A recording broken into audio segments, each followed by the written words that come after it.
recently I did a movie commentary, which you can see by joining the Dragon Rider tier on Patreon, link in the description below. Ooh, I feel so nasty for that plug.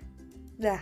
This movie commentary was on Disney's Meet the Robinsons, and while I've always adored this cute film, whilst rewatching it I found myself more invested than normal, and I kind of thought to myself, wow, this movie is so underrated and forgotten.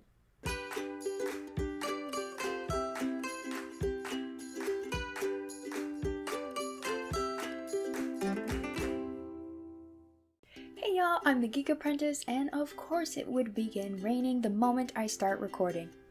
Whatever. Among all of the lesser known but wonderful Disney animated films such as The Emperor's New Groove, I believe it's an absolute travesty that Disney's 2007 animated film Meet the Robinsons falls into this category. I mean, it has all the makings of a Disney classic in my opinion. This film has an easy to follow story that reels you in from the beginning with lovable characters, elements of darkness and tragedy, well-timed humor for both kids and adults, absolutely touching tear-jerking moments, great music, and an overall wonderful message. So what happened? Why is this film so easily overlooked? Well, first, let me refresh your memory of this story. Meet the Robinsons follows the story of a boy named Louis who is crazy smart and always inventing these insane gadgets. He's also living in an orphanage with his younger, baseball-loving roommate, Goob. While the mother of the orphanage, Mildred, is an absolute sweetheart, totally going against the stereotype, and tries her best to find him a forever home, Louis has yet to really connect with a family that can accept his talents and not just accept them, but provide him an environment that can allow his talents to flourish beyond his wildest dreams. He's also turning 13 soon, which terrifies him because he believes once he does, that's it.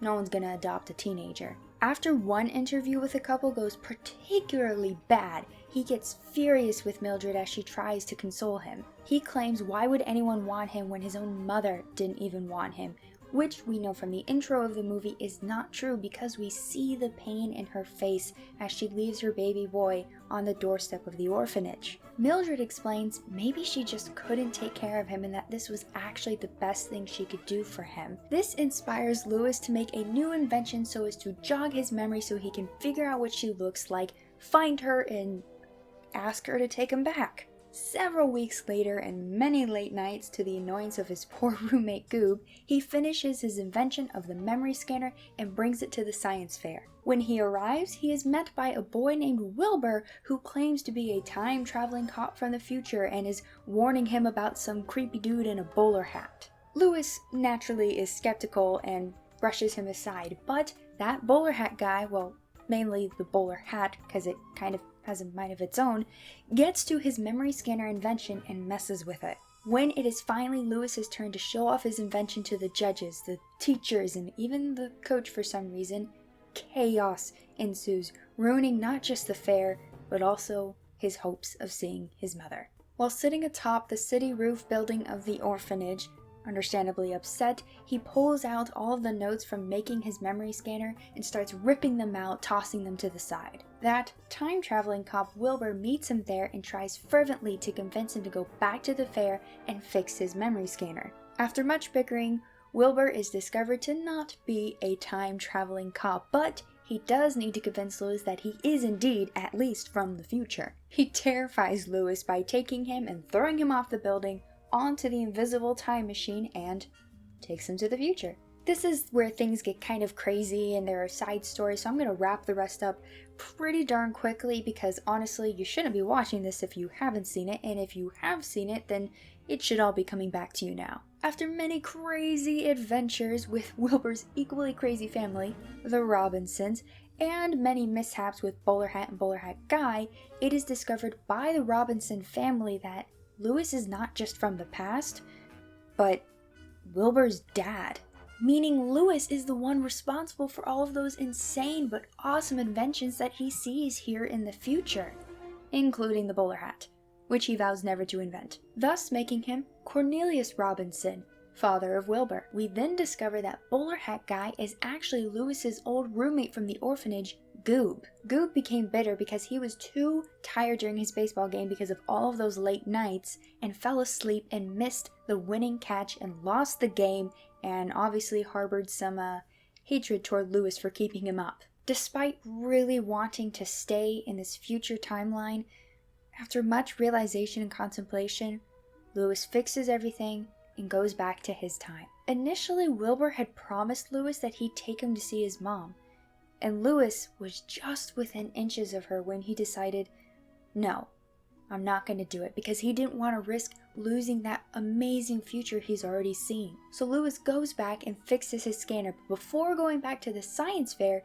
he goes to the baseball field where he wakes up Goob, so Goob ends up being the one responsible for winning the big game. Then Lewis goes back to the fair, and his invention works. But instead of using it on himself, he uses it on one of the judges. He's met with so much acclaim and awards beyond his wildest dreams. And better yet, that judge that he used his memory scanner on, her husband stops by, and they are so in love with Lewis and find him to be so special that they adopt him. Thus begins the future he has always dreamed of, because he stopped living in the past and kept moving forward. So how did this amazing film become so overlooked and underrated? Well, I have a few theories. Animation. This movie was not at all your typical Disney animation. While even the awesome movie The Emperor's New Groove is also overlooked, at least its animation is quite reminiscent of its predecessors from the Disney Renaissance. This film seems to have a really quirky kind of style going for it, as well as trying to be a little more realistic. So not quite where Rapunzel gets to, but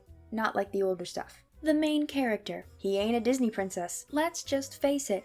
Disney princess films tend to do well on the whole. I mean, even looking back at the Disney Renaissance, which of those Disney Renaissance films often get forgotten? Hercules, The Hunchback of Notre Dame, The Great Mouse Detective, and even Tarzan to an extent. Basically, except for The Lion King, the most remembered films of the Disney Renaissance era are Disney princess films. Mulan, The Little Mermaid, Pocahontas, Aladdin, Beauty and the Beast. And what film gets Disney animation going again? Tangled. I'm not dissing Disney princess films, nor am I dissing non-Disney princess films. I'm just saying there's an obvious trend here. Box office and timing. Meet the Robinsons had to compete with a few other pretty great Disney films in 2007. You've got Enchanted, Pixar's Ratatouille, National Treasure Book of Secrets, and The Game Plan. Okay. The last two are not exactly well known either, but I love them. Fun fact, my mom and I actually went and saw National Treasure Book of Secrets and Enchanted back to back the same day, and then I think like a week later went and saw The Game Plan or something. Maybe I'm misremembering that.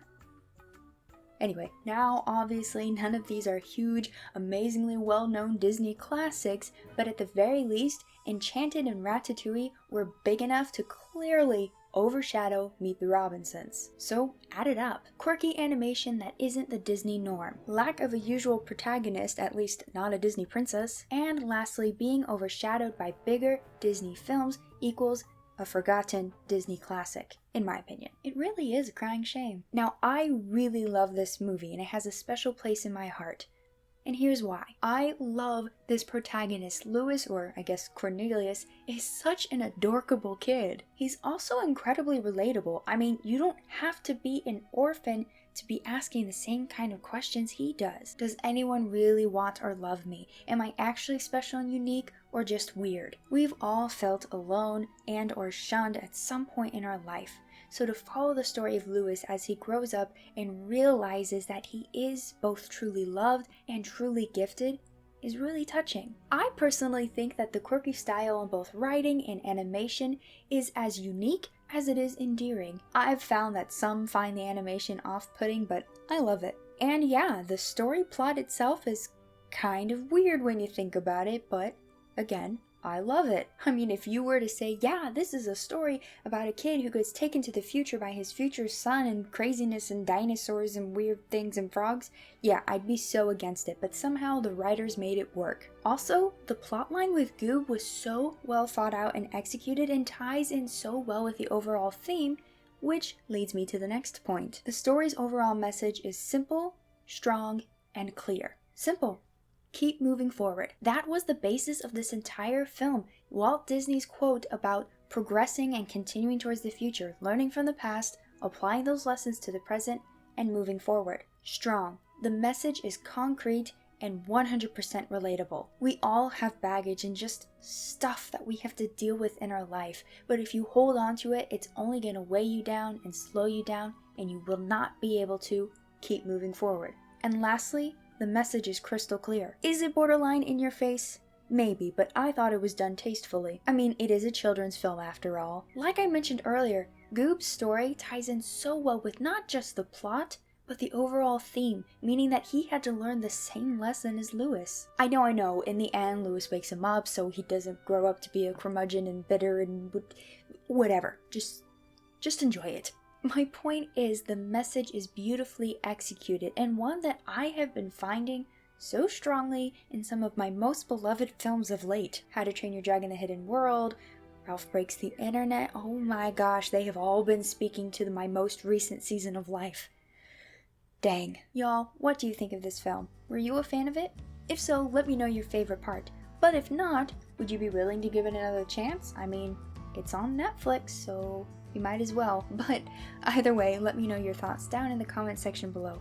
And if you feel like it, maybe subscribe. I actually have a video on each of the two films that I literally just mentioned. If you want to click here to see them. This one, you've got to click ahead a few minutes to get to the talking. But anyway, that is all for today. Thank you for watching.